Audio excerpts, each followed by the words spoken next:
to the Mungos podcast, episode 6. You're here with Ewan, Aidan, Tom and Callum. This week, as like every week, we're going to be reviewing a film, and this week's film is going to be Dune 2. So what did we think about it, Mungos? I thought it was mung-tastic. This is the Mungos do Dune Part 2, directed by Denis Villeneuve with Florence, Pugh and Seydoux 2. Why is it 2? Because it's Dune 2. And she's also involved. He said that last because he doesn't understand the word 2 because he would say I know. Oh, is that what you mean? Yes. Oh, right. T-O-O. I honestly didn't realise. Yeah. Like, no, he's not better than he knows himself, Christ. Any other words you're struggling with in the duration of this podcast, Callum, just ask me for The help. film, it's got bones and all. I know, but you said I know.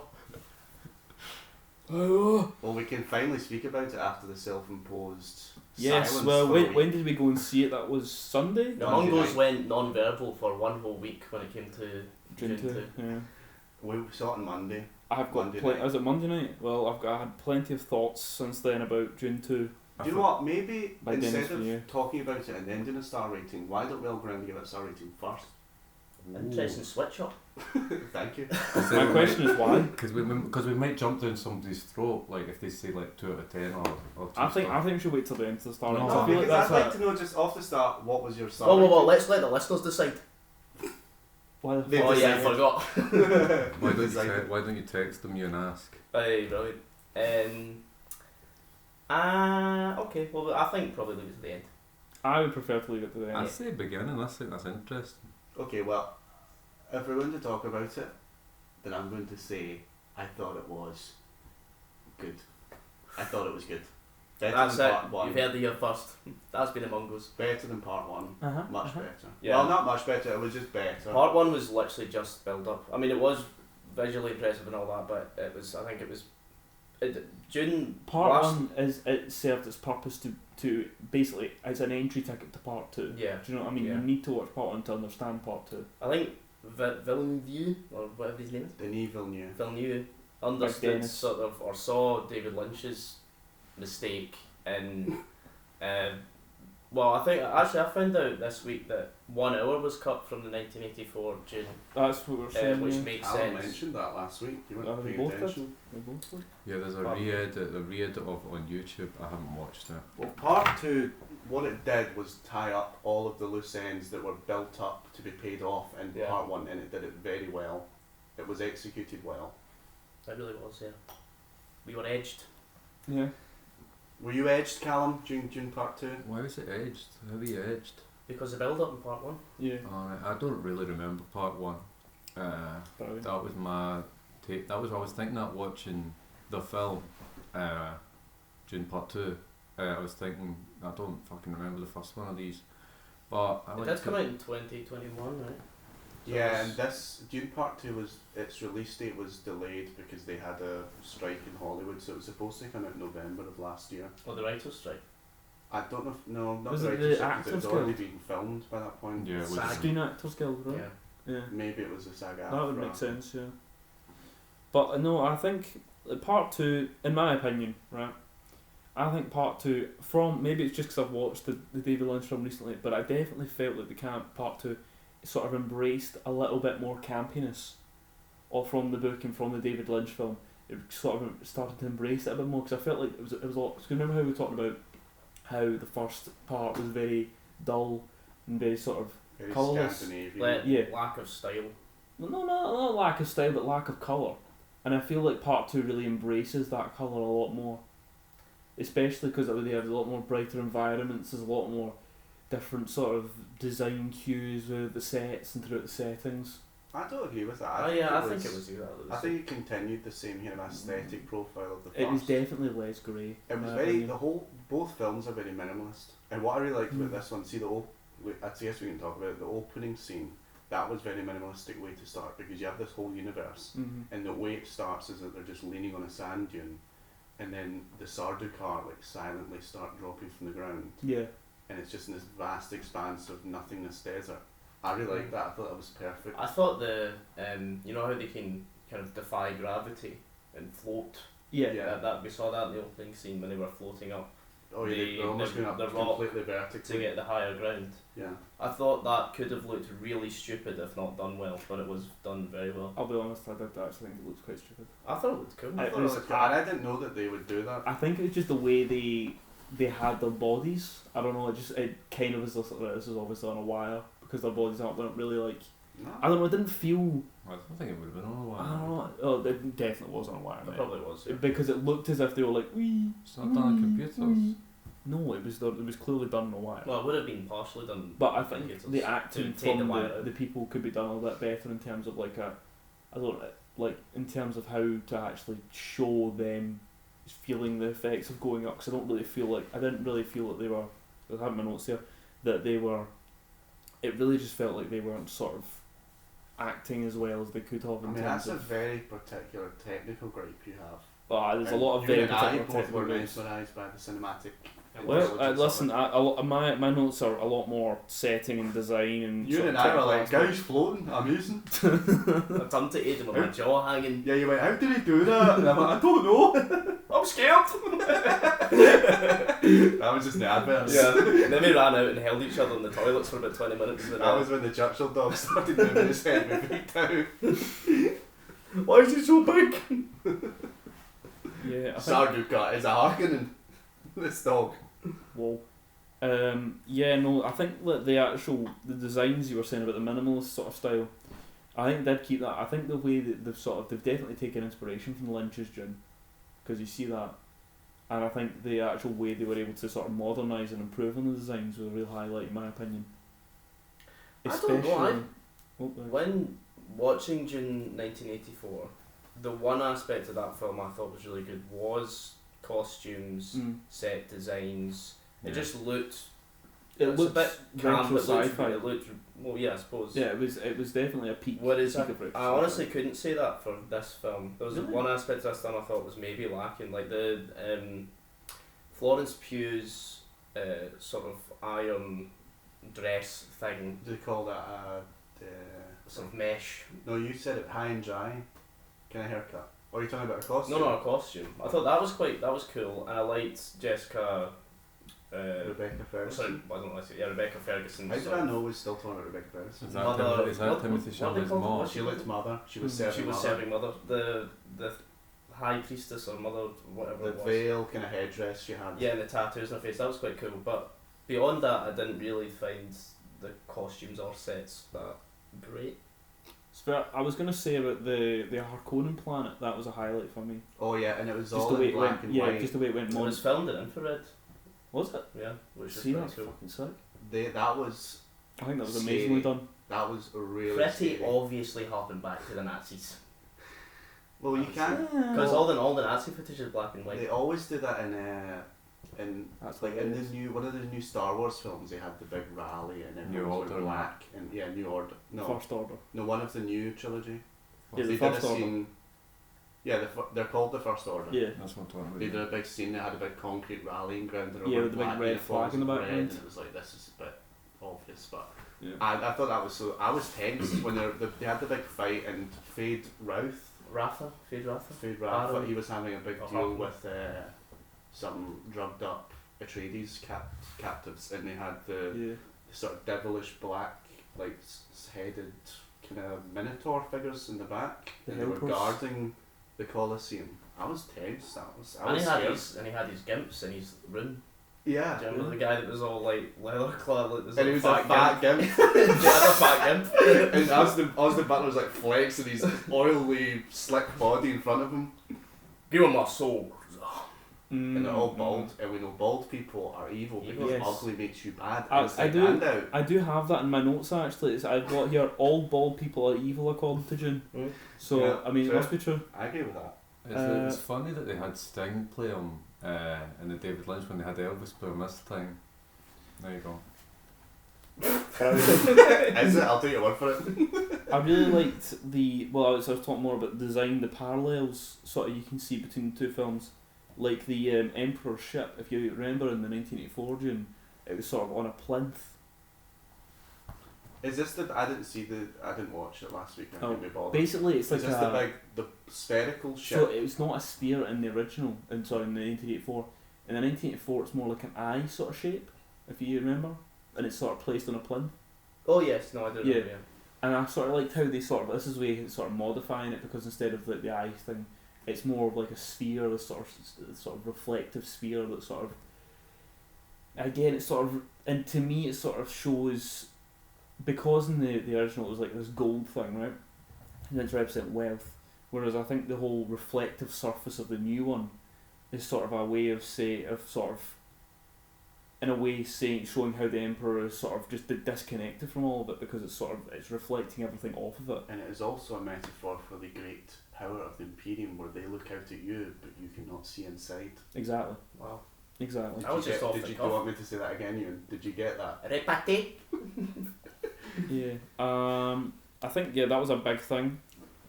But more designs, sort of like I've also got Austin Butler was much better than Stein, believe it or not. That is a note I I know have. John would agree with that, and he hasn't even seen it. Well, he was given more of a role. To be fair to Sting was not given much of a role. He was given the role of like get naked and have the sort of inbred Scottish looking Baron check you out. That was about as I might enjoyable. watch it now. So it's Well, honestly, he just looked so uncomfortable the entire time, just smiling the entire time, forced smile. What was he kept saying? He kept saying something to. I'm gonna kill him. It was like you're Atreides. Let me kill him. He's an Atreides. I'm gonna kill him. I'm gonna kill him. I'm gonna kill him. We're just gonna kill him. Yeah. I think, do you know what, actually, talking about the 1940s, massive improvement, the character of Chani, holy shit, what an improvement. I'm only halfway through the book, but I saw an interview with Denis Villeneuve, and he said that he'd altered the character Oh yeah, Chani from the book definitely. somewhat. It's so refreshing. I liked in this one that there were skeptics and fundamentalists. Yeah, so no, that definitely. was a cool addition. And all the young people were like, we don't believe in his religion, man. Me. It was it don't was go for it this was shit. good that they sort of gave Chani that sort of character development where, you know, there is that aspect of she likes this guy, but then also she doesn't believe who he actually claims to be. And in a way, then do you know? Timothy Chalamet, Muad'Dib. Muad'Dib. That chocolate hair, Muad'Dib. Says or is sort of leading Shani on, saying like, well, of course not, I'm not a messiah, these people are mistaken, blah blah blah, and then obviously He harnesses it for his own power. But it's the whole story of Dune, as far as I understand it, is about this guy. People project an image onto him, and he initially rejects it, and then he inevitably fulfills the fate that has been laid out for other people, and he begins to perform the act of saviour, the act of messiah that's been thrust on him through circumstance. Yeah. The And- most well, sorry, there you well, I was going to say, I think it's quite important that the entirety of the prophecy was a Bene Gesserit invention. go. Mm-hmm. So they obviously knew this was going to happen, and that Muad'Dib would be put in this position, and he could then harness that to I mean, gain power. I'm only halfway through the book, but I think calling it entirely a Bene Gesserit invention is wrong, because I think the main tension of the film is that you're watching it and you're like, What is it really? at the start you're like, okay, this isn't true, he's just having the Messiah role thrust upon him. But seeing the scene where he like gets up at the big prayer meeting and he basically just lays it down on all of them. It basically He clamps dominates. like 5 guys. He basically absolutely dominates. clamps them, and then he's like, I am the Messiah, so what's up? That scene, I was like, damn, he is the I Messiah. was like, remember when your granny got a rock to the heat? Clamped.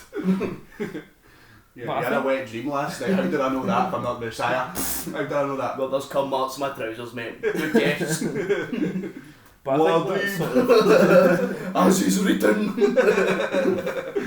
I did like Stilgar, the fact that this man was like number one cocksucker. Number one. He was, big man. yeah. He was given the sloppy the whole film. Oh my god, it's the Muad'Dib. Literally anything they did, it was like, as he's written, as he's written. The Muad'Dib is taking a shit. Oh my god. What's his name? Bearded. What's his name? Javier Bardem. Yeah, Oh, is it Javier Bardem? Yeah. Crazy. Wow. but yeah, no, I did like the sort of the moral greyness aspect from the books a lot more, in terms of Paul's character, instead of the fucking Luke Skywalker-esque sort of story he had in the 1984 version. Like, I liked how they brought the moral greyness back in, it sort of adds to the tone of conclusion, as you were saying. about how it's not a complete win like the 1984 movie. Because the It's not a 1984 W. movie changed the ending into being like, oh yes, he brings the rain to Arrakis, and just after he's killed. Fade Rafa. Yes, big Sting. Fade. Yes, Sting.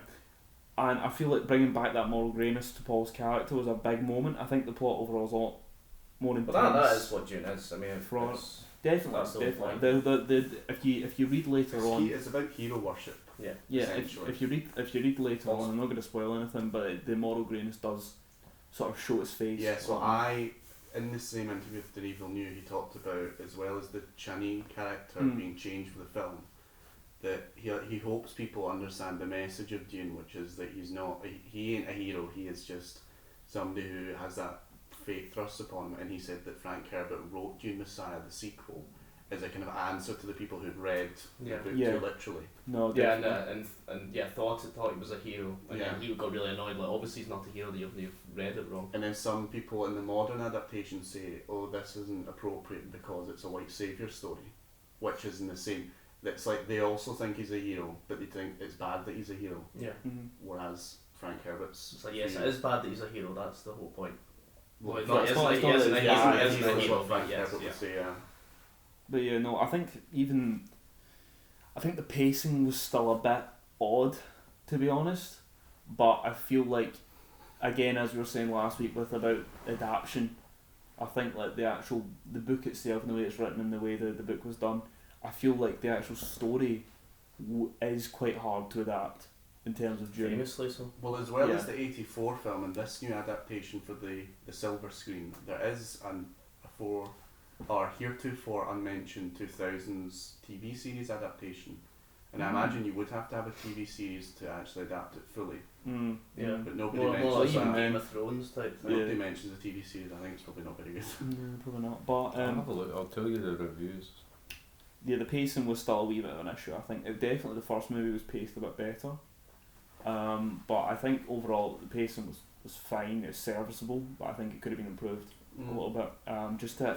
It's not easy to picture again with war stories, and you're sort of trying to depict the course of the Fremen trying to sort of overthrow the Harkonnens. This is like a long-term sort of story, and it's quite hard to have a long-term sort of war story while still focusing on these singular characters. You know what I mean? That's always a hard thing to do. Yeah, isn't it? I mean, I've not read the books, but isn't in the books the resolution to that not actually like Paul's grandson? I Yeah, don't but- want you to spoil it. That's not. It's no, not. don't spoil it. I wouldn't. Can say I anything. just say, but just for the sake of clarity, does everyone agree with the proposition that the second was better than the first? Yes. Mm-hmm. Yeah, overall, I think the second one definitely improved on the first, Okay. because I think the first was too bogged down with. I don't know if it Explain that to improved start. on it, Yeah. but the first one was necessary. Yeah, you the needed first the one first was a one. step. You This couldn't have one, one the without the first one was the trudge up the slope with your skates, and the second one is the free falling adrenaline rushed gliding down the mountain. Could not have said it better. Yeah, definitely. You um, need the first one to have the second one. Do you know what I mean? Yeah. Because And the first one was done well for what the first Definitely, one needed yeah. to do. It was the done first very one was well. done great, I think. But the second one was obviously more enjoyable because it was the payoff film. Definitely, yeah. Andrew from Boys Gone Wild said he's preferred the first. Really? But Andrew's deep in that lore. You know, he He loves the said lore. he read the book between the first and the second. Oh so I yeah, think you were that saying might because he something didn't to have the sort of, what do you call it, the suspense or like the He knew how not it was going knowing. to end. Yeah, Yeah. I think that's a big thing. I mean, I've watched both now.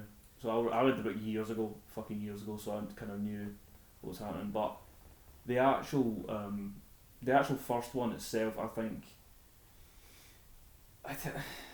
Yeah, you do need to see it, but I think the actual world building aspects, I feel they could have gone a bit.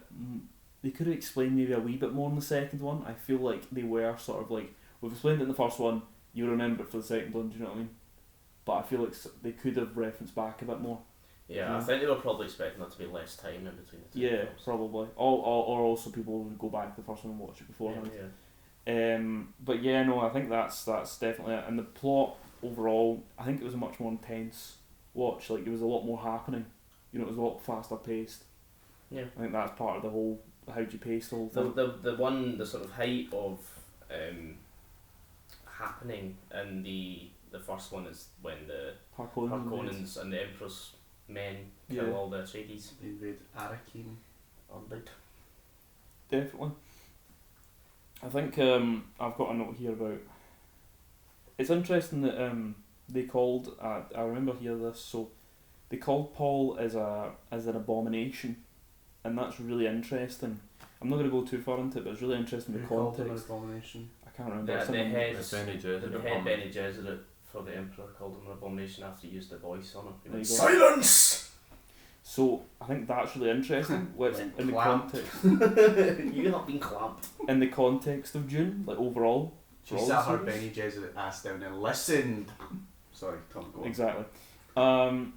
Basically, it's really interesting the context of Dune because it has connotations for the future of the story. So the director, clearly is sort of playing into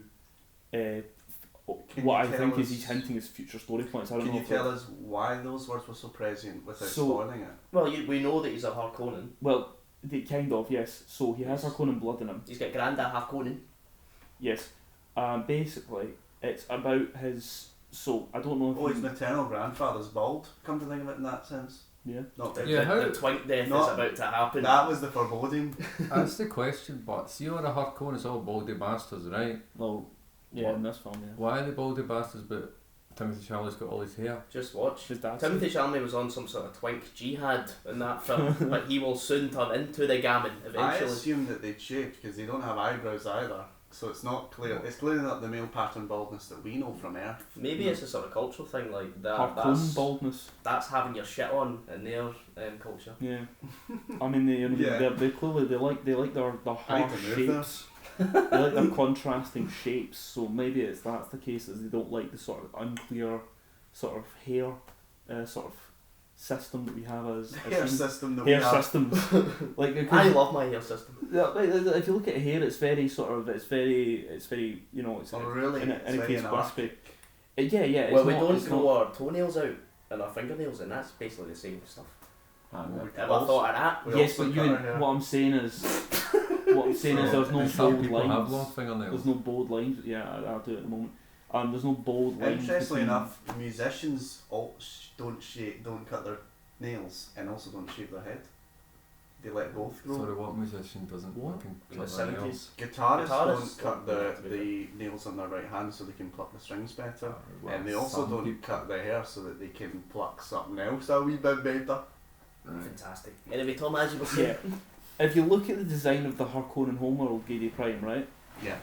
Everything there is very harsh lines and very contrasting. Yeah. There's no sort of like, what's it called? Fading in between well, things. it was, They black, had it to was get- black and white. Exactly. Harkonnens need to understand the importance of getting a good fade Mm. to right. Exactly. That's what I'm saying is they probably have done that as a choice in terms of they want everything to be bold and contrasting. So the hair would they'd take love an away edge from the up shapes. for Harkonnens. Probably, yeah, they would love an edge up, you know. But that's my theory, is the fact that it was probably built into the set. But well, sort of bit of a tangent, but I think it's related. Didn't you think that the fact that they had ink fireworks was pretty cool? Oh yeah. I did actually. I thought it was a really cool moment actually, When were there because it ink was a really cool fireworks? way. Like the black and white fireworks on the well, Gary it Pride. sort of looked Oh, like ink. right, okay. Yeah, I feel that was a really good way of doing the idea of a firework, but having that sort of muteness about Yeah. it. It was muted. It was contrasting. It was black and white.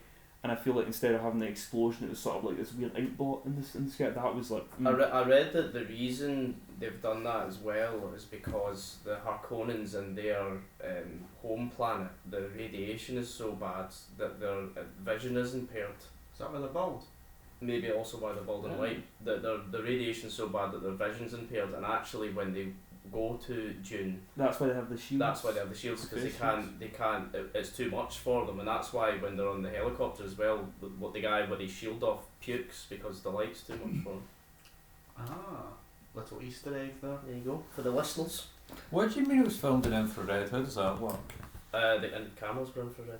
But I don't understand. So is it dark all the time when they were filming? I don't really know, to be honest. I just know that it was filmed in infrared. I don't really understand that. Wouldn't that make you like the white bits would be darker. Well, the hot bits would be darker. No, that's what. No, because it wasn't fucking like that. No. I don't know. I 'Cause don't know. then- I don't 'cause know. I then- don't know that I'm not a cinematographer, mate. I don't Because know. Sting's we know, well, not Sting. What's his name? Austin Aston Butler. Butler's we knows it'd be like. Oh, I imagine they also did some work on top of the fact that they filmed in infrared. There was some CGI. Maybe they Maybe didn't it's film like in that, traditional infrared. Maybe it was something to do with Adapted. infrared. But it was, they used infrared cameras, that's a lot. that makes sense to do with like the. somebody used to heat tell mapping. these guys you could just do black white. That would have done the same thing. No, But it didn't look it wouldn't. like that. It wouldn't have worked the same It didn't look like because that. the whites wouldn't be the same. Mm. Do you know what I mean?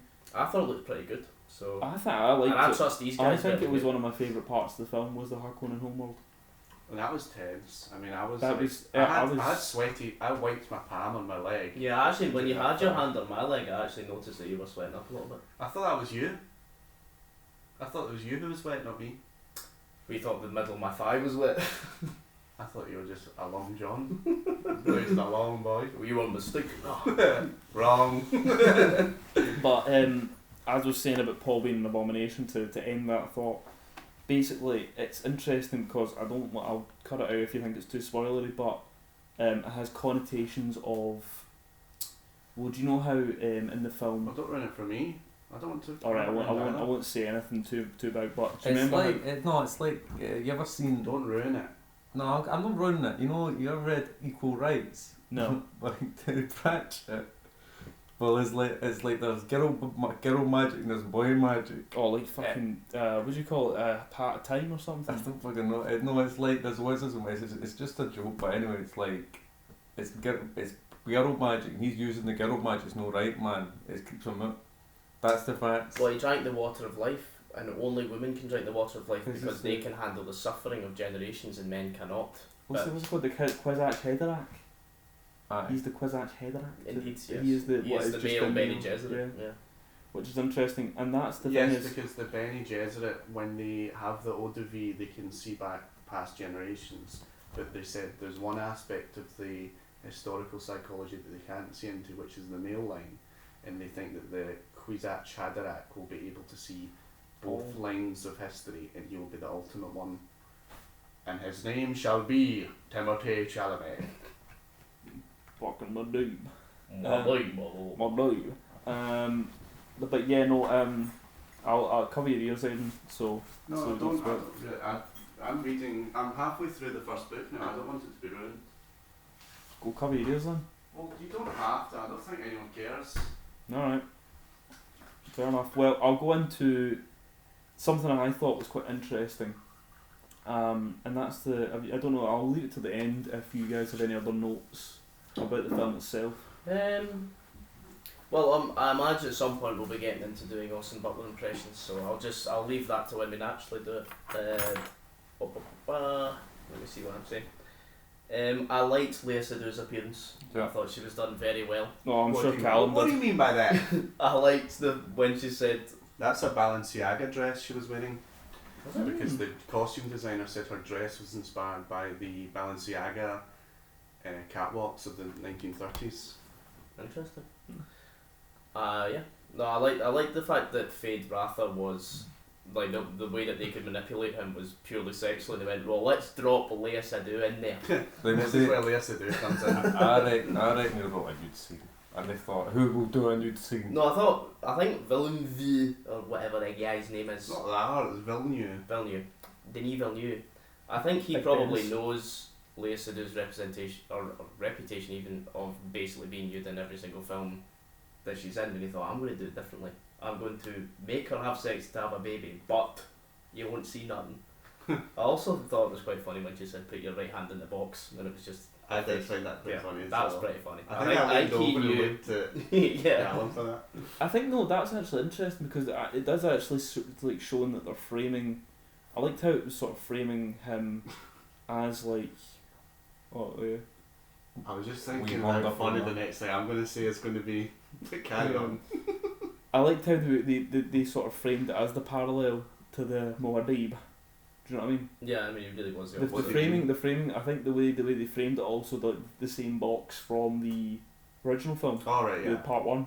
Oh yeah, because he's the other Bene Gesserit prospect. Yeah. Yeah, so I liked the parallels that they used basically throughout, and sort of the way they framed it all. Yeah. Because if you look back at the actual the first film, the way they do it is all the framing sort of very, very similar, and I liked how they sort of paralleled that and sort of foreshadowed the duel. Did you see? You know that guy on Twitter, Synesthetic, and he's just he just has He just horny posts. he just That's all he does. that is devolved into horny posting 24/7. No, Like, but do explain. he used to. Well, I guess he used to be. He Like, used a guy- cinema account. A cinema at account, one but point. now he's just like. In people- forgotten time, he used to post frames from movies, but Yeah. now it's just like it's just actresses, and it's like this is her on the red carpet with a very revealing dress. Enjoy. And on that note, he Excellent. posted a picture of Lea Seydoux at one of these film festivals, who looking quite ravishing. And he tweeted it. No, he posted a picture and he just captioned it, "Mummy." And somebody said, "Well, the mask really slipped on this one." Did you see that he I think he was doing promotional work or something like that, and in the Synesthetic. in the video he was like showing off something. In the video it was a woman's hand that was showing it off, and everybody was like, "This is a woman? What the no chance a woman runs this account." No way. But obviously it was just like the video that the promoters gave him to promote the product, and he just posted it. Right. Okay. Right. But I must say, in terms of the cast, why laugh? What you laughing for? Have you just looked Why him you up or laughing? something? No, I'm just imagining the world's horniest woman, like a horniest lesbian, Yeah. posting all the pictures. No woman has ever been that horny. No woman's been synesthetic horny. No chance. In terms of the cast, this is the new hot young cast of Hollywood. Mm. They're all Florence been Pugh, 30, but Austin, 28. Timothy Chalamet's 28, yeah. So is And I'm not including Lea Seydoux in that, she's too old. She's 38. Bit about that, yeah. Zendaya, Timothy Chalamet, Florence Pugh. Florence Pugh, Austin Butler. Rebecca Ferguson could be in there. No, she's 40. Well, she's not young, but she's older than Lea Seydoux. yeah. How old's Lea Seydoux? Well, nearly 40, Tom. She's I 38. thought she was in her. Second. I thought she was And then older. that's why because they're all young, they've got them on the TikTok, Yeah. and they're like doing little, like some promotional Oh, TikTok. I know Hey, where it's this- Timothy. I know where this is going. It's Timothy Chalamet. I just want to tell you to search Dune on TikTok, and then Zendaya will search Dune on TikTok, and Austin Butler goes, "Oh, it's Austin. You gotta search Dune on TikTok. So he shows like, hey, it's awesome. It's Austin. You search Dune on TikTok." Brilliant. Yeah. Did they do? I can't Did they make a believe Dune he had TikTok to have a vocal coach for 2 weeks. He could not. I'm gonna say it. I don't think he entirely held the He Elvis didn't. in. He really I didn't. heard bits to it. I was like, I think the Elvis is coming in. Is that Elvis? Oh, do you? He's from fucking Anaheim, California. It's just not justifiable having that accent at all. Do you think his vocal coach was like, "Alright, Austin, say Muad'Dib," and he's like, "Mama, mama, mama, mama, mama, mama, mama, Muad'Dib." I think that Rebecca Ferguson was very good. Yeah, Very good. But I think her sort of Benny Jesuit role was She well done. really switched halfway through the film. Yeah, In the first half, she was like, "I'm just And trying part to one. protect." And Yeah. part one, I'm just trying to protect my son. That's all I'm doing. yeah. And then almost immediately after she drank the water of life, it was like, "He is the prophet. My son is, Jesus Christ." well that's because she wasn't her anymore after drinking the water. If you remember, she was She- everyone. Yeah. She She dropped had all the past lives. Oh, of course, right. She dropped a mother bomb on Kantasaki. She did. Who's Kurosaki? Who's Kantasaki? One thing I didn't note about the film at the time, but which I have learned through the opinions of others to Oh, okay. reproduce in my own podcast. So Of this course. was mentioned by both Mark Commode on the Commode and Mail's take, and thought he was also dead. by Andrew. Well, I highly doubt it because I was listening to his Mark podcast last Commode week. is not dead.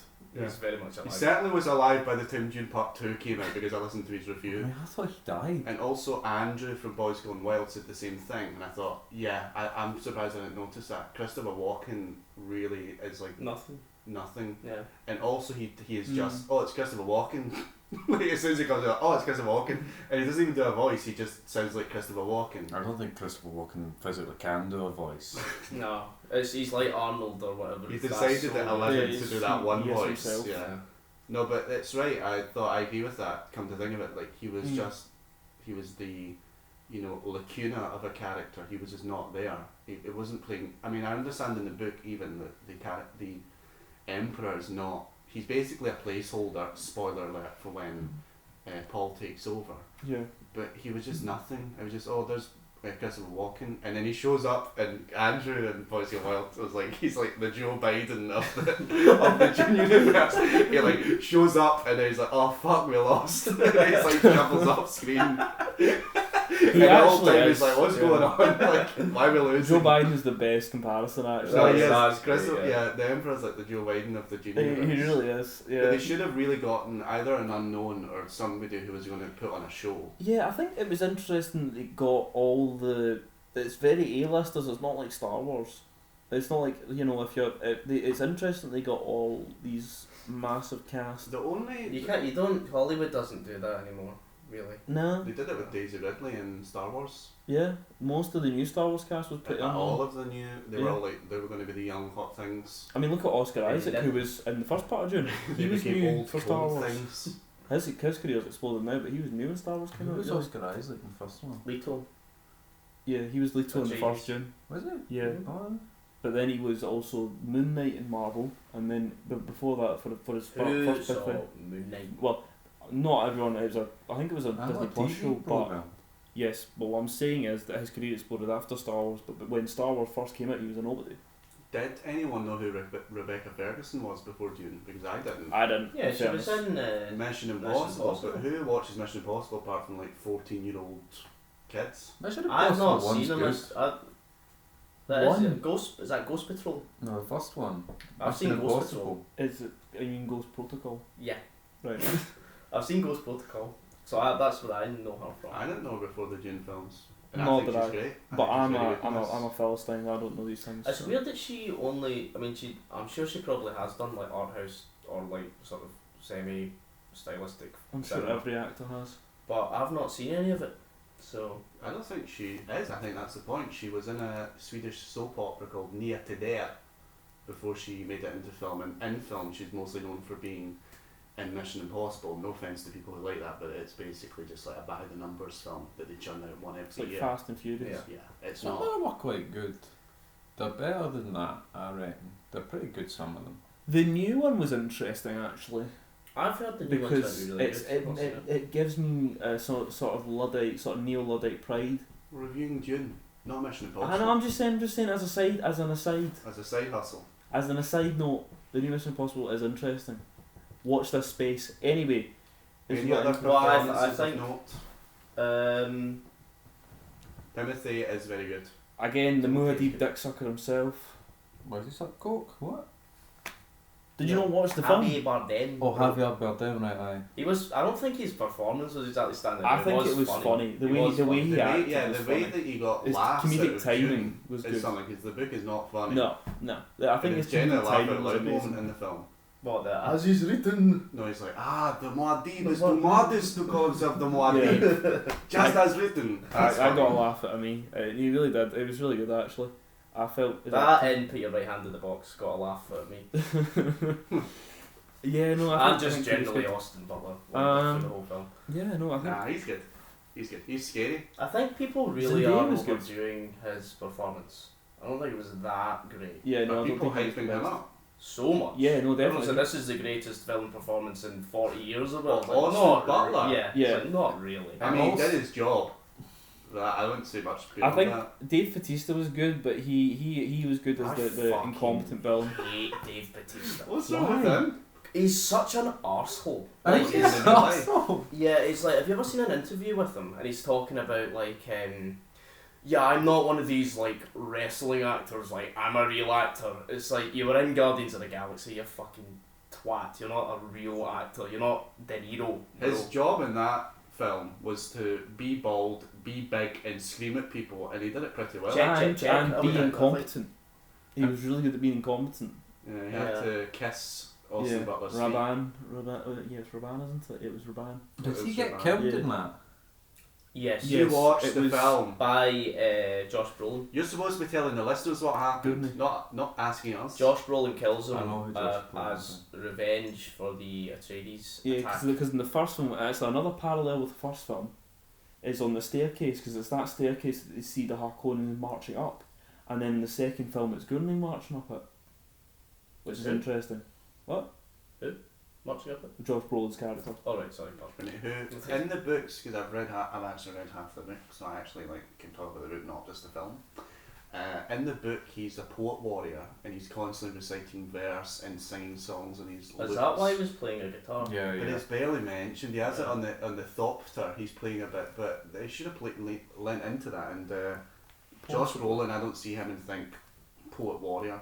Well, that's it. It's a thing. It's a bit of shame, I think, but it's just what kind of action films nowadays. A lot of them are just gruff guy. Do you know what I mean?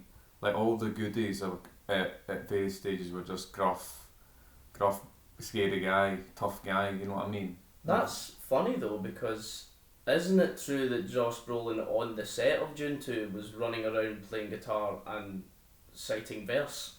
Was he not like doing poems to everybody? Why were the cameras not running? I don't know. Maybe he was. Have you heard that kind of I've heard that on Twitter. behind Yeah. the scenes? Yeah.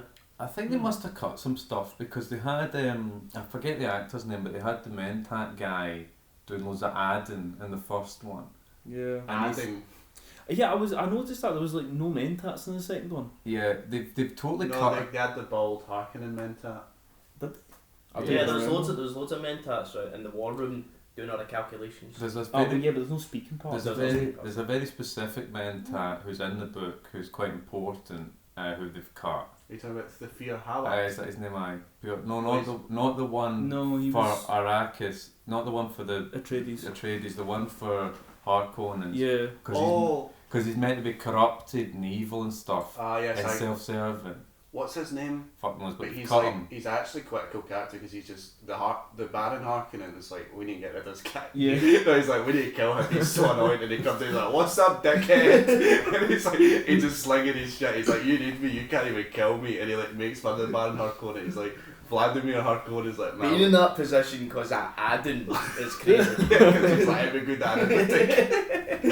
Thank you, but Baron Harkonnen's got a crayon like 2 + 2, just fucking head and hands. Like, oh god. Thank you, but Lady and Jihad, you gave me a job. Let's go.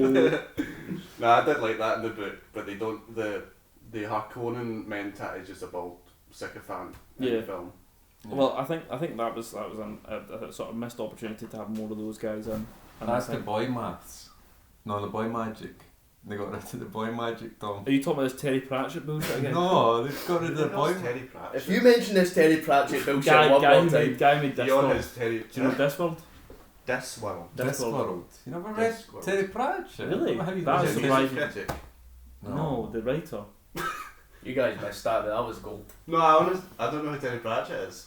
I You thought don't- it'd you be genuinely like, I don't thought it'd be know. like Robert Christgau's Consumer Guide. I was expecting a man such as yourself who reads quite a lot to know who No, Terry he wouldn't Pratchett like. is. He wouldn't. I've like heard Terry the name. Pratchett. To be like, I'm fluffing. Oh, okay, I'm you guys on a wee bit. I do recognise the name, but I honestly don't know what he's done. He's a fantasy author. Everything he wrote was set in one. Not everything.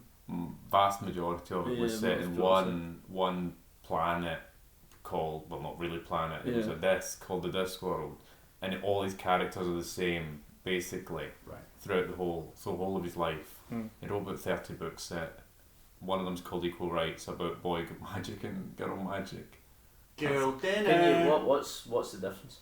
Boys are wizards and women are witches. Basically, the women are more to do with animals and stuff, and then the boys are like to do with science and adding and. Well, it's true that Basically, when it's just gender roles. it's true that when women get into astrology, they go to clairvoyance and get told like, we can talk to your dead grandparents. We're going to tell you Capricorn is in lunar orbit. It means you're going to have good opportunities at work. When boys get into magic, it's like billions must die. And Yeah. also, if your ears are like 3 centimeters too high, then you're basically Yeah. a subspecies. My race is the superior race, and here is 14 reasons why. When men get into magic, it's Heinrich Himmler. When women get into magic, it's like the women in the Sunday paper. You know what I mean? Magic, I guess. what's it called? Clairvoyant Claire or whatever. You know what I mean? Yeah, Mystic I- Meg. I'm sure. Mystic Meg. Yeah. Mystic Meg, yeah. Mystic Meg v Heinrich Himmler. Boys do it. I'm glad not that just is real. that you guys aren't agreeing with me. Are No, you I was silenced by that fact. That's a look that fact. Oh yeah, Are you no. scared we're going to lose female listeners? Well, because they As want if to we be a had any. fascist No, that's- rather than Mystic I'm Meg. saying that's a good thing. That's for a good women. thing, I'm yeah. saying it's a good thing. Yeah, for no, women. positive. Please don't positive leave choice. us, women. Yeah, no. I mean, it is International Women's Day tomorrow, so. No, it's No, today. It was no, yesterday. Was it yesterday? That's how much he cares. I mean, I am, you know, It was yesterday because I I am prolific Because I sexist. saw So. the memes about it yesterday, so it must have been yesterday. I thought it was Sunday, but hey, oh. No, it's yesterday. That's Mother's Day. Mothering Sunday. I thought it was a double bill, but fair play. No. Did you forget it's Mother's Day? Tom? No, I didn't forget it's Mother's Day. I'm aware it's Mother's Day. No. I would never do such a thing. What have you got your mum? You got her anything? I've got some chocolates, yeah. I didn't get my mother Chocolates. anything, but I'm going to like Rebecca Ferguson's story tomorrow because she is mother. So true, King. Anyway, Let's hope she uploads. what else have you got to say about June? Is there anything? Well, Because I mean, go I into think some- we have ran through the Because entirety of I was June, wanting to talk about how I know you guys will love this, but basically, I wanted to talk about the inspiration from June and what I see inspiration from the franchises that I think has mirrored it so closely that I don't know how I didn't really. Well, I recognised it before, but it's just so clear. Is you're gonna love this Warhammer 40k. Yay. Oh, yeah, definitely, yeah. Yeah. It all comes back to Henry Cavill, who we mentioned in it. Was gonna mention, but okay. Basically about I think this is why because I think None of us will have any idea what you're talking about. None of us that have. sounds like a you issue, right? Oh yeah. Wow, he's The taking the reins of this podcast and he's running away with it. The Butlerian Jihad, all right, Okay. not mentioned in the film actually by name. Did you notice that? No, I didn't even. Well, it must not be because I did not even know that was a theme within the Yeah. novel until I read the novel and I was like, damn, that's a great idea. It's incredible, yeah, because Because I thought we should kill people who make AI, But we don't have Bene Gesserits and people that are heavy good at adding. but we do have AHB. We do have True. HP. The spacers aren't in it. That's We'll make something that that. well, the Spacers, the Spacing Guild, Yeah. they were in the first Oh, movie. nice. Were they? Yeah, Why aren't they second one? What did they Why do? did they cut so much? I just think it's time. Cut the Mentats, which are important. Cut the Spacers Guild. They cut all the wacky races, All but the cool stuff, man. Wacky races The were wacky in races. Dune. Wacky races, that's funny, yeah. No, are you being serious? There were wacky races in Dune. No, the wacky races. The races who are wacky. I need to pay more attention. I was like half listening to that and I was trying to join in. yeah, I think a lot of the sort of stuff you see in a lot of Warhammer was just straight up ripped from Dune, like the God Emperor, for example. I know we've not got to that yet, but we will. The Oh, Mentats, the sort of biological computers, they ripped that off from Dune. The use of swords in a sci-fi setting, because really, if you think about it, Doesn't why make the any sense. fuck are you using They swords in a have sci-fi Yeah, las setting? yeah, I know guns, it's seen they have Yeah, it's in artillery. Star Wars.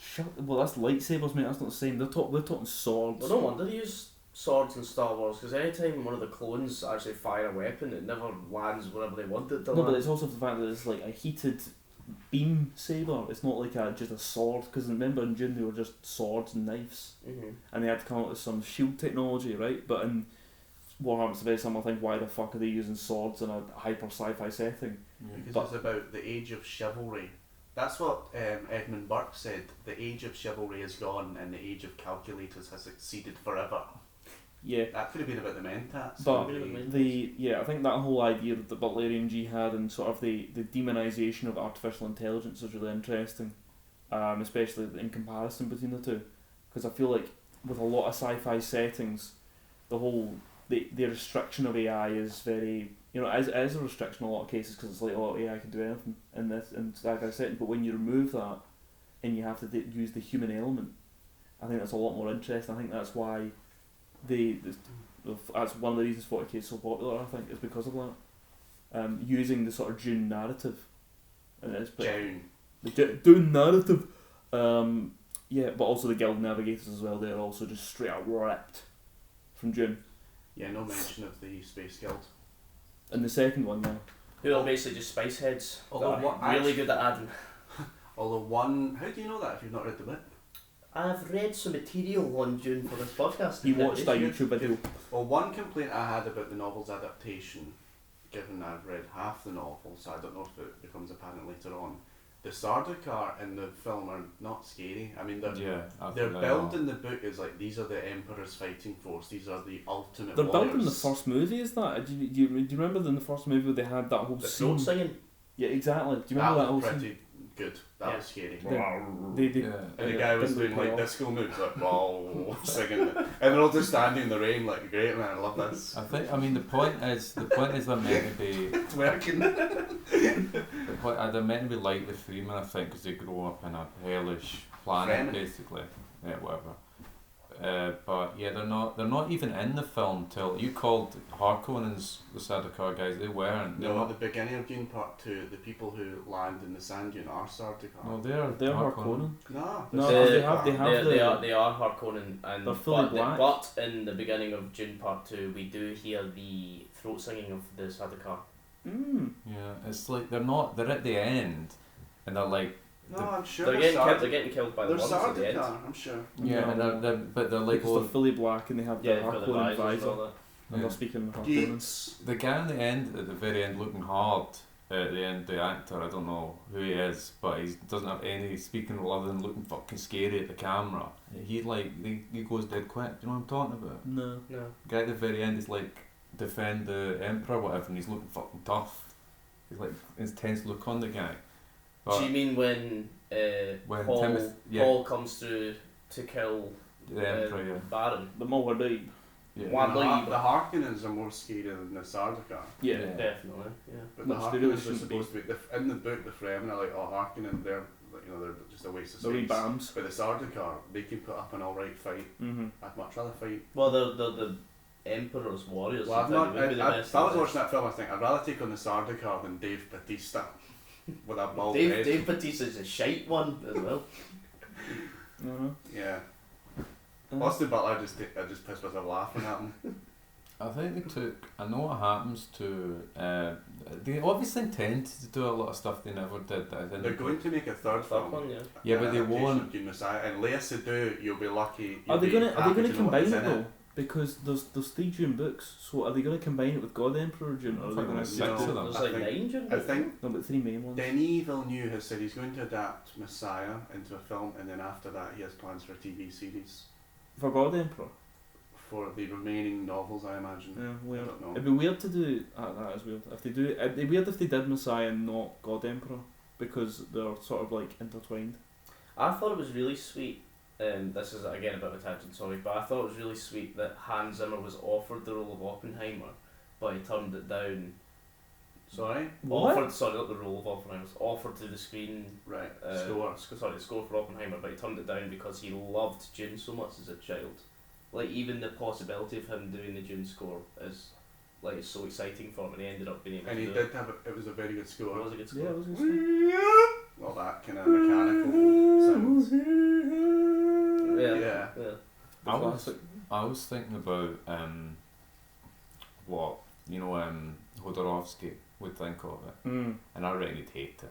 I reckon he'd hate that Is film. Jodorowsky dead? No, he's not dead. Well, how old? Well, if he's not dead, don't surely remember. we'll watch it. You can find out. Is he tweeting? Well, I don't know what he thinks about it. I had a look to see if I could find what he thinks of it. I could find what he thought of David Lynch's, obviously, but I think he just wouldn't like it, to be honest, because it's not the sort of thing he'd make.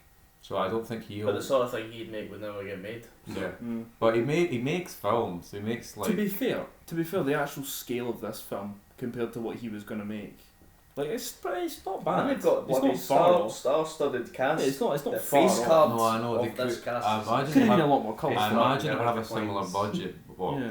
his would fucking be impossible to make like Avatar times 2, right? But I just They think he did would. that, mate. It's called Avatar 2. Way of just- water. I just think he wouldn't like it. I think he'd think it was just your classic conventional film, basically. So I don't think he'll watch that and go, oh, I failed, or whatever he's saying. You know what I mean? I Yeah, think but he's always got that. Oh, my film would have been fantastic And it's easy. if it was made. Yeah. And it's so easy for him to It's say, easy to say this if it's is never nothing been in made." comparison to my film, because my film would have been amazing if I was allowed to make it. And it's like, see if you made the film, there's no guarantee And this that's is the going to thing. be good. People mythologize it and dream about it because it was never made. If it was actually made, I doubt it would have lived up to people's now matured It expectations. certainly wouldn't have been worth the amount of money that you would Mm. have to put in to make that film. Yeah, it would have been like a cult classic and a kind of camp classic. People were like, oh, do you know that film? There's Salvador Dali's in it, but it wouldn't have been. I mean, I don't know. I'm talking shit. I don't even know his plans for it. Well, there's no way it could live up to the myth It's I the think way definitely you need to watch the documentary because I think the documentary. There's is probably, really as interesting. Zizek said, there is, you know the Herzog film, Aguirre Wrath of God, I don't like it, I think it's a pretentious fake. But there is a film, Fitzcarraldo, there is a film about the making of Fitzcarraldo called In Pursuit of Dreams. It's much better than the actual film. People talk about these lost films in cinema and how great they would have been, but it's kind of a self-serving fantasy. Yeah, I imagine the plot of how it was made probably more interesting than the film, even if the film existed. Yeah. Have you watched the documentary? I've not done. Mate, it's good. It's Well, on the Michelle, free. you guys have now learned it that Michel Seydoux is in it and he is being interviewed a lot. Yeah, I forgot the guy's name, but he is the main guy that talks. You watched it and you went, well, the I've guy in not it watched is it in a long French, time. and you still didn't clock that might have been right. Anyway, Yeah. So what would you give us score-wise, boys? well, I did leave a Letterboxd review. I can recite it now from memory because it's only 5 words. I just said fun to watch big movies because I didn't have anything much to say, but I gave it 5 stars, and no, I didn't give it 5 stars. I gave it 1 star. I gave it half a star. No, I gave it 4 stars, but it's more like when I gave Annie Hall 4 stars, and I also gave Punch Drunk Love 4 stars. And I would say on the whole that those were better films, but it's a 4 stars that's like, really it's a 3 to 3.5 star film. In my rating system, which is quite harsh. But I think the experience of seeing it in cinema, incorporating the experience. yeah, and it being a big hot film that I was excited to see, it was a 4-star experience. Yeah, Callum's got this theory that there hasn't been any films out in our generation, for our generation, that you could say in 20 years, or your children might say, do you remember seeing this film in cinema? What an experience that would have been. But I think of the films that have come out in my lifetime, maybe there's a fair excluding few. the Avengers or something like that, this could be one of them. This could be the film that your kids say, did you see that? Because it feels like it could be a bit of a Star Wars, maybe. not maybe to the same extent obviously, To but be honest, if your grandchildren do ask that, they're probably going to ask you about Dark Knight. And I you'll think have it's to say, gonna be I was 8 Avengers. at the time, I didn't see it in cinema. No, I think it'll be the Avengers. You're like, They'll weren't ask you about born the- 300 they'll ask years about ago, the- Granddad? And you have to slap no, them. they won't be watching films anyway. They'll be like on 4 different iPhones watching Subway Surfers 5-7. So they'll still be making iPhones then? Oh yeah, iPhone 52. 47. Yeah. But I would agree. I was going to give it 4 stars. I really enjoyed 4? Yep. Okay.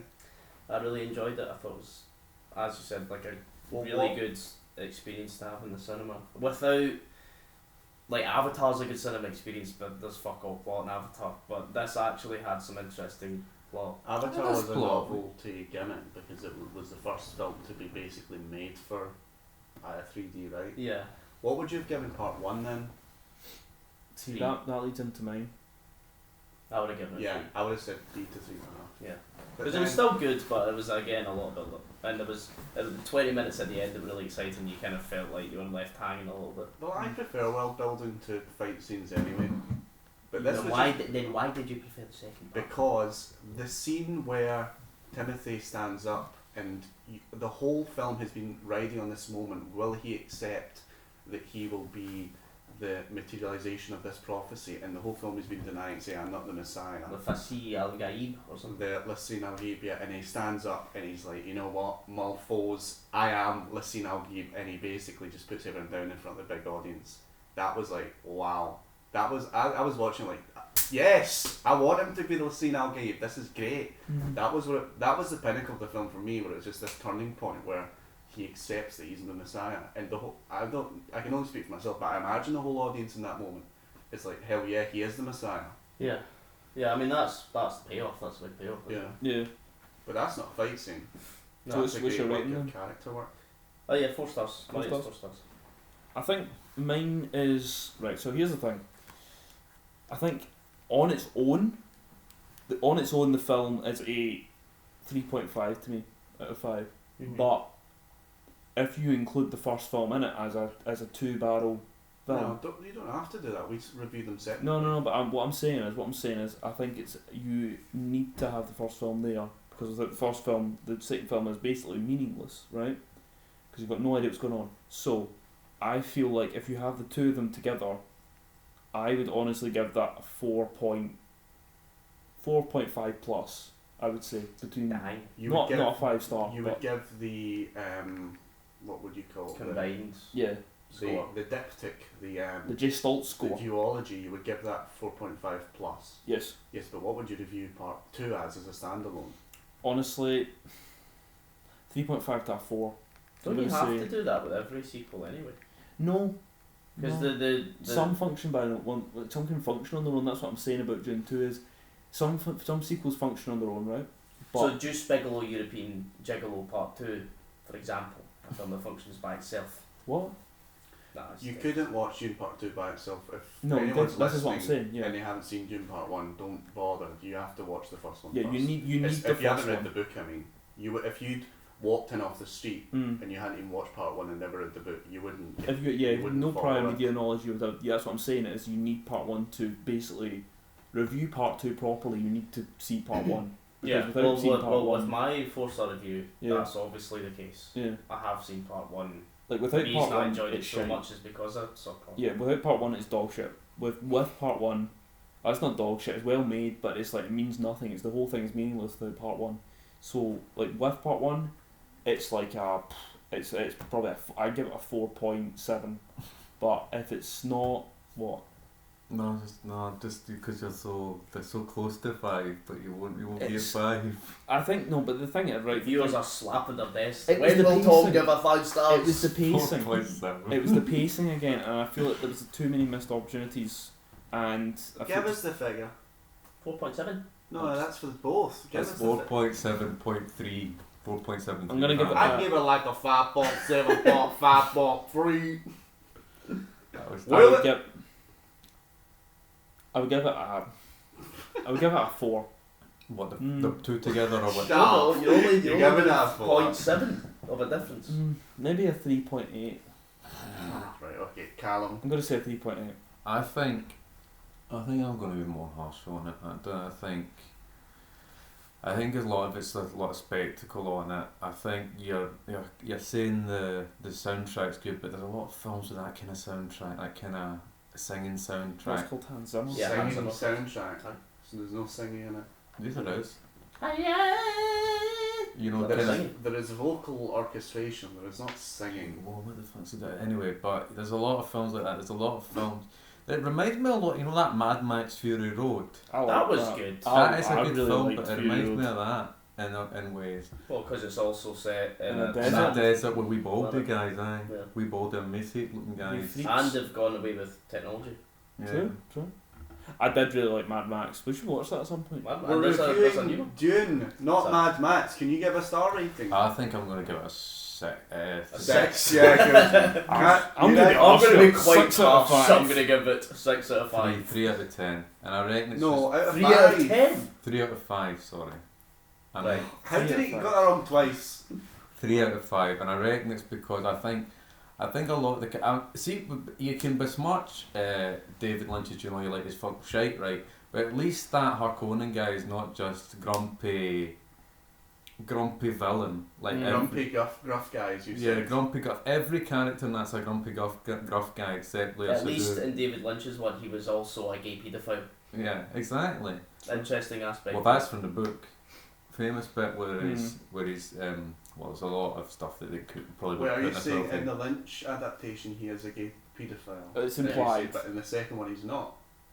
Well, it doesn't seem obvious that he is. Well, there's a scene where Dave Bautista walks into his uncle's chambers and lying in the corner are 2 bald twinks. They've had their Yeah. heads. No, you're Well, they're all right. women. No, they weren't. No, you're right. They're actually. very androgynous, but if you read the book, you're like, oh, those are the. Yeah. We shouldn't twinks. have to assume whether he's a bald gay paedophile or not. He should just be. I don't. Well, you know, it's a mass market movie. They can't really be. You know, it's you can't. But he's really a villain. I think It's implying. not like Paul is being a yeah, pedo. but you know, it's you can. I think it's implying is much easier for the film and doesn't doesn't Yeah, detract to from the be rest fair, of the film. if you hadn't read the book, you might just think that was a bit weird. But Yeah. if you read the book, then you're like, that's what that is. Exactly, it's like it's not making it a massive part of the film because I feel like people would latch onto it if it was nowadays.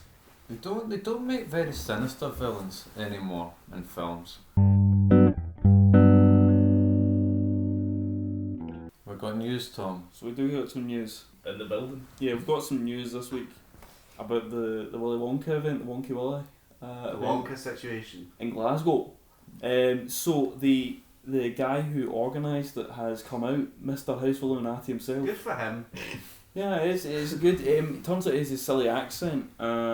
You heard him speak in that video where Did he pull a Kevin Spacey? But it's like his answer to everything is, alright guys, you got me, I am gay. Unfortunately, not having been much I know more why y'all entertaining. hate me. I'll admit I'm gay. No, but he turns out to be this really weird sort of guy. No. Yeah, believe it or not, yeah. I don't think he had to come out for that. I think we had inferred. But the big thing was that apparently the whole event was either okay. So there's two price ranges that this event was at, right? So You mean first of two all, possible explanations? like two possible prices that he paid because he wasn't clear. So this guy was a bit weird, right? So Sorry, what the fuck did he pay for the venue? Maybe. The cost of the the event. warehouse. Correct. All of the white Staff. sheet. Well, That must didn't have pay cost the a staff, pretty so penny. The imagination station. yeah, exactly. Those don't come Um, cheap. So it was either between $40 billion. £347 Reasonable. 300 and he was charging 35 quid a ticket. yeah. Brilliant. Or, as he said, $500,000. I haven't looked at my bank account, so I don't know which figure it I is. think I know which one it was. So where did the 300 quid come from? So he said this is what he said. How He said, can you be unsure whether you are £500,000 in debt? How is that possible? Mate, he made the money back. Sorry, what would he no, make he didn't. the money? He didn't make the money back. He didn't make the money back because they he had to issue a full refund apparently. And that right? cost half How a did million. he phrase But- it such that it was unclear whether he'd spent £347 or $500,000? It signals some great ambiguity. No, Every time I wake up after a night out, that's the two numbers that I've got. This floating in my guy head. was a bit schizoid, I can't lie to you. He was a bit off his rocker.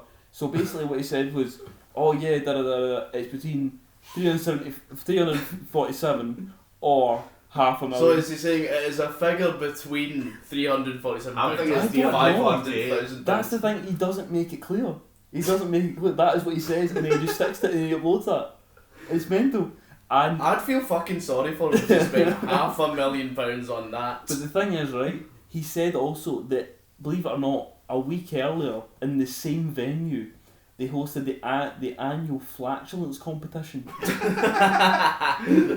And apparently that was a success. Does he have an AI riddled website for that? Yeah, but yeah. Oh wait, he hosted that event as well? Yeah, he hosted, hosted that it? the week before. So they apparently invited him as House of Illuminati the week before this Wonka event to, in the same space, host the flatulence competition. I imagine that's easier to host, lower budget. All And you need apparently is that's Did he what have guys- to get professionals in, or was it just some I don't- white-inch residents off the street? Going, I The can- thing is, right, the only thing he says there is, and that is why some of the props might stink. I was like, what the fuck is He's- this? why were the props there? He's taking the piss. So, well, who knows? But that was the update he sort of gave, and he wasn't even like, he wasn't particularly apologetic either. He was pretty much just suck it up, dickhead. Nice. Have they sat? To be fair, in that situation, you have to just double down. You have to Oh, be. yeah. You have to be the villain. Oh, You my have to play the part. man doubled down. Ladies and gentlemen, No, it You wasn't. know, Didn't they tell you, have it was no like, refund. it was like some kind of weird sort of accent that wasn't. It was like 7 accents at No, one. It it's was like the Nordic. It's the Darren McGarvey voice that some Glaswegians have, where he was just like No, he's not. He doesn't have that voice though. poverty, but it's hospitality. it's trying to, because Speak properly. in Glasgow we have a glottal stop and stuff like that, so we roll over our T's accidentally. Of We course go we don't. We go motor rather than motor. Yeah. Whereas when people that probably do naturally speak like motor try and correct themselves to appear better, especially if it's like, you know, like Instagram influencers or whatever, they always overcorrect. So it's like motor. Like they'll say more of a T than they should. So it's like that. It's like, ladies and gentlemen, Ladies there will and be a full it refund. wouldn't even be like that. It would be like, ladies and gentlemen. Yeah. Which is just funny. Haha, working class people. Isn't it funny all the shit they get up to? It really is funny when they try and be one of us, like human beings. When you said when they try to better themselves. Yeah. We caught the act. Me and Aidan both have a glass of white wine in our hands right now. the same glass. How much that cost you and that expensive stuff? £6 baby. Aye, man. Really, mine was £6 as well. You both got Oh, we get different white wines. Mm-hmm. You should have pooled your resources. You got a 12. But now we have 2 bottles of white wine rather than 1. Oh, that's true. That's true. So- That's true. Yeah, but that's that. That was basically his big video there. We had to be Irish lassie on one of the Was she programs. Irish? The Was it Emperor? Good Morning? Was it Good Morning? One of them, aye. But she wee Irish lassie said she won a Yeah. bit of money. She thought it was so embarrassing. Never got paid. He didn't cover the not paying the staff in the video, by the way. She won a bit of money, what do you mean? She wanted a bit of money. She Oh. needed a bit of money. She wee actress, whatever. I couldn't see for the listeners, he has the glottal stop that's so hard for us sophisticates to What you thought, understand. talking, mate? People see. I listen to myself on this, right? You're the only one. I sound like you.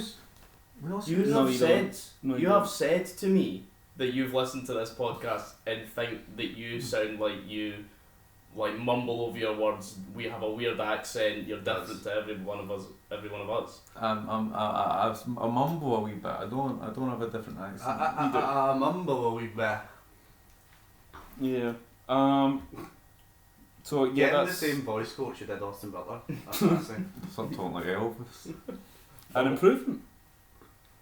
Anyway, Oh, mumble. so I don't know if any of you know Akira Toriyama. The guy that did Dragon Ball. Exactly. Is he the wee guy Rest with the in beard? peace. The Mungos send No, us that's sincerest Miyazaki. apologies Oh. to Akira Toriyama. Yes. Was R.I.P. that in Passy? He passed away on the 1st of March. How old was he? I think he was in his 50s. That's not. It's not great, is it? Dragon Ball Z's old in the 50. What are you talking about? No, it's not. It's not. It's the What? 90s. No, Cartoon was in the 90s, mate. It started in the 80s. I'm sure it's the 80s. It started in the 80s. But anyway, What, he started when he's 10, aye? I don't know, I don't remember. But maybe in his 60s actually. Let's find the 68. guy's age, man. By He the time died. He your died phone- of a liquid pulling up in the brain. Blood? What do Unfortunately, they call that? That's was it blood? Yeah. There's a Is it blood? well, what other liquid is I in the don't brain? it's called Spinal fluid. encephalonia or something.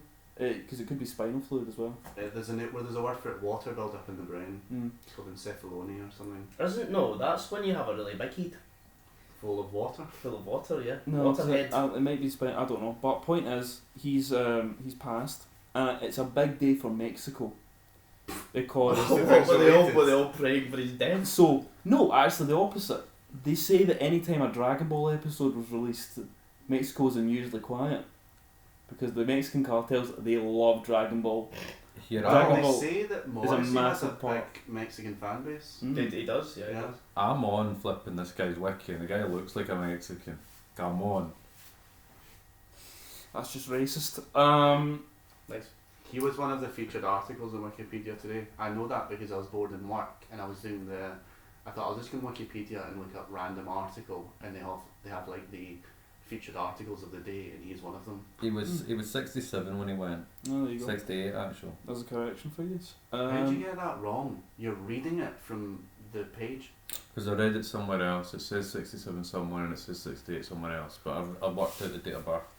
Anyway, yeah, so proof of that was that it was a massive Dragon Ball live showing in episodes in town centres in Mexico, funded by the Mexican government. Did they fly the flag at half mast?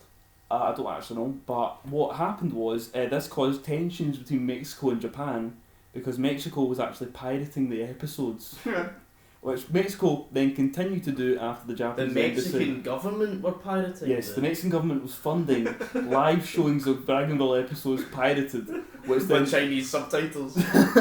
no, with Mexican subtitles.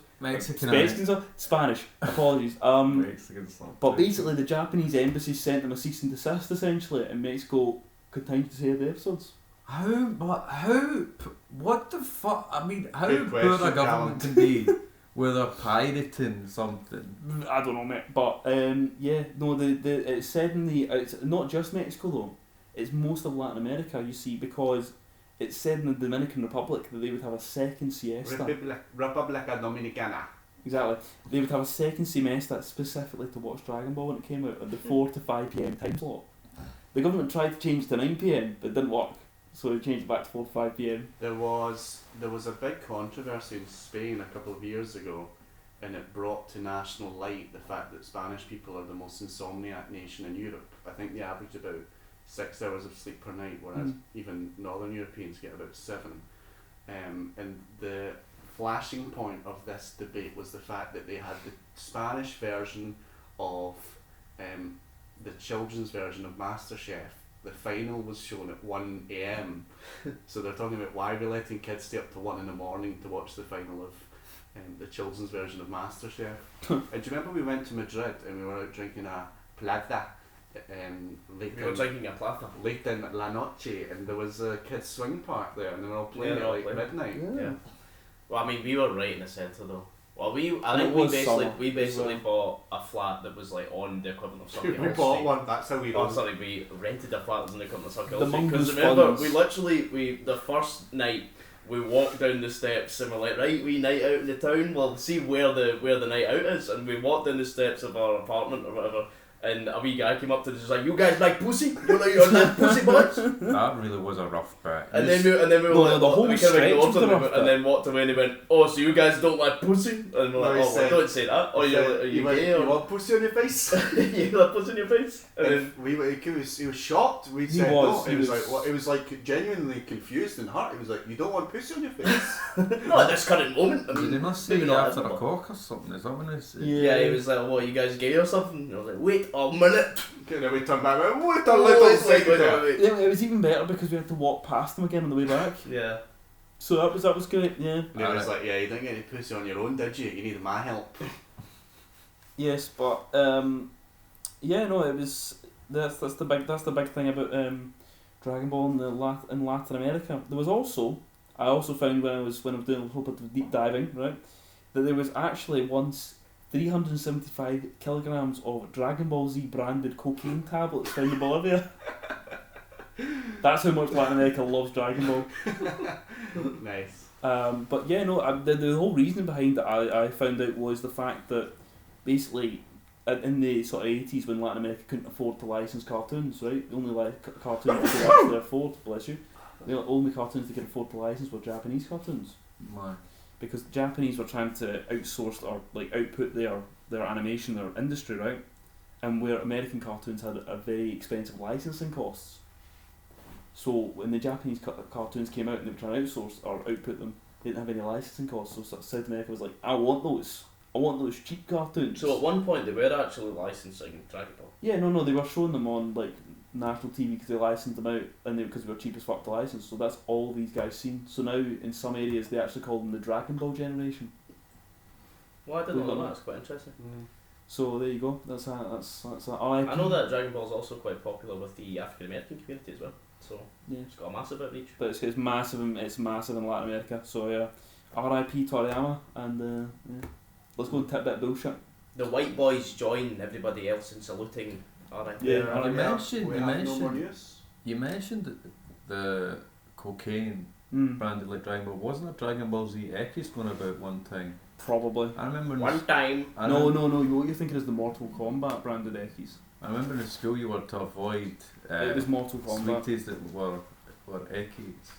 Yeah. And it was like Dragon Ball Z or one of them. No, it was Mortal Kombat. I remember this because they had the Mortal Kombat dragon symbol on them.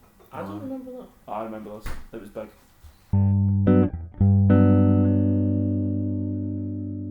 Alright, so it's time for Tip Bit Bullshit.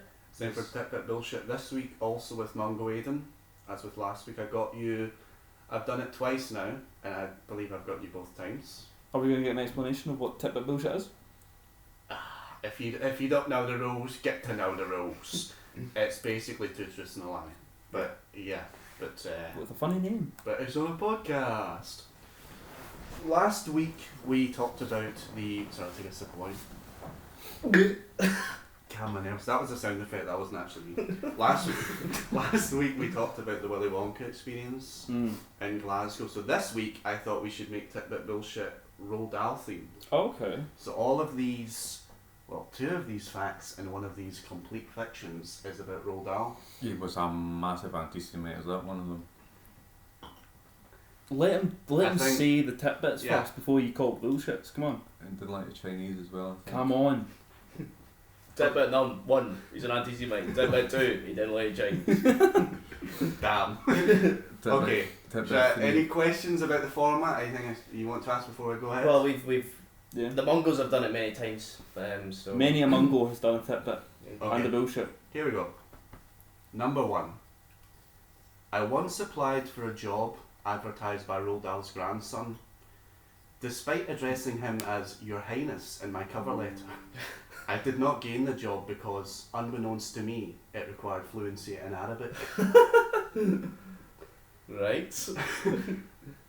Save the questions for the end, please. Okay. Number 2.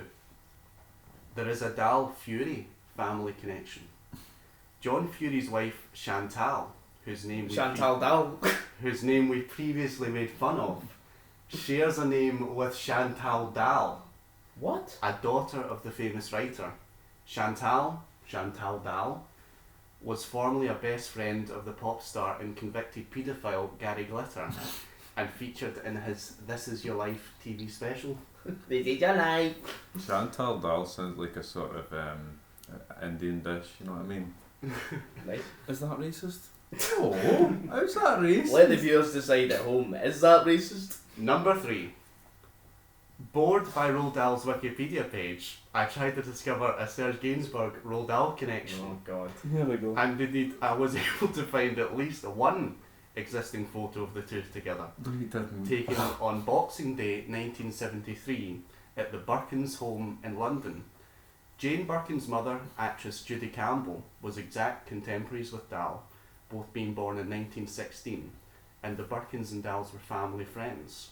Judy Campbell is even rumoured to have had an affair with the RA officer Dahl during the war. One of Roald Dahl's creations is even mentioned in the Gainsbourg song Comic Strip, which has the line, James et la pêche géante, je n'ai rien sur toi, which means James and the Giant Peach have nothing on you. Well, this is an absolute stormer. Wow. Of a tidbit bullshit because I don't believe that any of those things happened. Mate, if you throw a curveball, they're all shite.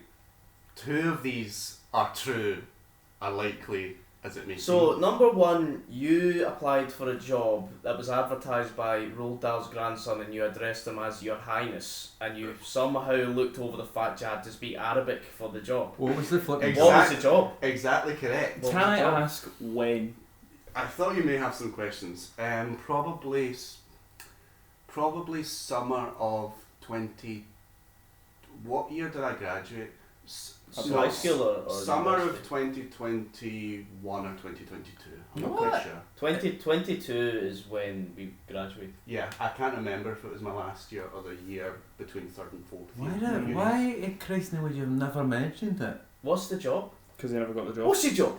The job was, it was a kind of intern summer placement at the Anglo-Jordanian Society. Oh. Why It the does sound like something you would do. Oh no, to be fair, Where was it? I think you have mentioned this. It was in Jordan. It was in It was in Jordan. aye. Jordan. It was in Jordan. Do they even speak Arabic in Jordan? Yes. What do you think they spoke? You applied for a job in Jordan. At the Anglo-Jordanian. I think some of the work was done at home. What, we're going to commute to Jordan? No, some of the work was done from home because of COVID, Right, Right, whoa. and some of the work was done in Jordan. COVID wasn't a big problem in 2022. No, not I really. started my job in 2022. Right, that's a lot of mints. Right, What's the what next was the one? middle one again? Does nobody have any questions of why I addressed him as Your Highness? No, that's typically you. Okay, well, yeah, go ahead. Why addressing as Your Highness? Because he's technically a member of the Hashemite royal court in Jordan. And you thought you'd read that and go like, my guy, give this guy a Well, job. technically he's married to a princess of the Jordanian royal family. And I was Oh. thinking, what did I say? Dear sir. Well, no, I'm going to look up what is the official style of the Hashemite court of the Jordanian royal family. Dear Shagger. And it would be You're hired. And it's Your Highness, so I thought I'll dress him in his proper style. Alright, Did what's he- part 2? What's the second one? The second one is that there's a Dahl Fury family connection because Oh yes. Oh, yeah. John Chantal Fury's Dahl. wife Chantal shares a name with Chantal Dahl, who was a daughter of Roald Dahl. Is it definitely not Chantel? Was it actually pronounced It's- Chantal? Well, it's spelled in the same way. But it's Chantal this, Dahl. yeah. But I think the same way that my sister's friend Shannon's name was spelled Shannon, she insisted that her name was pronounced Shannon. So Is Chantal a Welsh name? Is that just what it is? And we were making fun of Fury's Wayne, and we're gonna look like, or Fury's wife, and we're gonna look like anti-Welsh racists. it could have been I mean, Fury's but Wayne. you are an anti-Welsh There's quite an racist, age so... gap. How? What? I actually No. don't know the origin of the name Chantal. I assumed it might be Gypsy, I'd French. imagine, I don't know. Irish travel. You've just called me a racist. You're saying gypsy, mate. I don't know what the proper term is. Irish travel. Anyway, Was so Irish travel? Chantal Dahl, who was a daughter of Roald Dahl and his favourite daughter, she was the best friend of Gary Glitter and even featured in his This Is Your Life TV special I think as that's a friend true. of his. That sounds plausible, to be Yeah, that honest. sounds Yeah. more true than the rest of them. I mean, none of them sound true, but of the ones Yeah. that you've selected, that sounds the most true. And the third one, which is the Serge Gainsbourg Roald Dahl connection, which I sought and victoriously found this time, is that the Birkin family, who are from London, were actually family friends of the Dahls, and there exists at least one picture of Serge Gainsbourg with Roald Dahl, and it's at the 1973 like Christmas period celebration. Probably it's on Boxing Day 1973. The story was not so exact because I found it on a Belgian Serge Gainsbourg fan page, so I had to run the story. The picture was there, clear enough as day, Yeah. but the story itself I had to run through Google Translate, and I deduced from that it was as written. Oh God. It is as written. I think that was shite. No, That's I think the not first true. one's shy. No, I think he would do that, and I don't. That I does think sound like something if Aidan would do. he gets us with this Serge Gainsbourg connection again, he will be rubbing our noses in it. But Exactly. I think it's like, what was the story? Oh, I was really distracted on the wiki, so I thought I'll have a look on for Serge Gainsbourg. Is that does that every time? Nah, that's shite. my personal vote thus far is number 1 because he did pause before saying Jordan, and COVID wasn't really a problem in 2022. That's true. And that seems mental that you would apply Also, for that's a the only job one in that you fucking asked Jordan. us to ask questions. as well. Where did you apply for it? Like online. Indeed, What was it website? S1 Jobs. I found it online. I don't. Where really, online? I don't really remember online. Sorry, what fucking world will you send a personal email to the fucking what? Yeah, it said apply by email, and it was to this guy, and I was looking him up. I was like, "Who's this guy?" And I was like, "Fuck me, he's a prince." It's Roald Dahl's kid. It's Roald Dahl's grandson. ad.baby@hotmail.com. Right, that's a lot of shit. No, that's the bullshit. That's it, What though. you reckon, Tom? Does anyone have any more questions you'd like to ask? I mean, here's the thing. Would it pay? This first one's the only one you've actually asked us to ask questions about so No, far. I feel a bit lightheaded. It's because I'm pointing at you. The wine. Using your Benny gesture at mine. No, I feel quite lightheaded. No, I mean questions about any of them. There's not really. I much don't really to have ask. any questions about the Serge Gainsbourg one. It's either true or not. I'm not really too sure on either. But the middle one, again, you can't really have any questions on that. Do you know when She's This Is Your born. Life aired? Either in the 70s or 80s. I Brilliant. know that I don't really. I know it was either in the 70s or 80s, but I know that doesn't narrow it down very much. I think it's basically kind of obviously true that Roald Dahl's daughter or whatever would be friends with Gary Glitter. I think it's just happened. Sorry. Yeah, I'd be more surprised if that wasn't true. Well, Chantal Dahl. they were part of the elite at that point, and the elites tend to flock together no matter what. So Oh, conspiracy theories. Yeah, Just because Gary Glitter was a paedophile doesn't make him part of the elite. Mate. Sure. no, but Dahl. he was a presenter. He was not the fact he was a paedophile. I'm just talking about the fact. How was he he was a- presenter? He was a Singer, musician. he's a musician. Well, that's the fucking same thing. Point is, he was a celebrity. He was celebrities and rich people tend to congregate. Yeah, Chantal Dahl, she has had a checkered life, but she was the favourite daughter of Roald Dahl. She's a model, actress. She's still alive, and she was good friends with Gary Glitter. She was on his This Is Your Life TV special, but she Honestly, I believe this she one. later on fell out with Gary Glitter. I imagine due No wonder. to the criminal investigation. Honestly, I'm probably believing that one as true, to be honest, the number 2. It's just number 1 and 3 The that I'm fact thinking it of. rhymes though. Chantal Dahl. That's quite silly. I mean, it's all fucking silly. Yeah, it's all a bit stupid. I think maybe that's the wrong one then. Maybe he's. Because you wouldn't have expected that to be the wrong one. Yeah. But it does rhyme and that's rather silly. I think Chantal Dahl's shite. I'll go Chantal Dahl. Actually. But do we believe that Aidan applied for a job in Jordan? I do believe that though, because I mean, it is all of us, something he ludicrous would that do he that. would do. Why would they not mention it? That's funny. Why would they never mention Probably because it? he never got the job. Yeah, but he fucking couldn't have got But it get to the speak job Arabic. Well, You you don't don't know remember when I that was at the away time. for you? Give back my time. Yeah, but he would have found he didn't get the job and went, oh, by the way, I applied for a job I need to speak Arabic for. It was Sorry, he doesn't need. He doesn't tell us everything. I'm sure. I'm sure he's applied for a lot of jobs he hasn't told us about. Yeah, but not that funny. You never know. Could have done fucking clown school or something. Who Did knows? you apply for clown school, Aidan? That'll be next week's tip. So. Right. Okay. Sorry.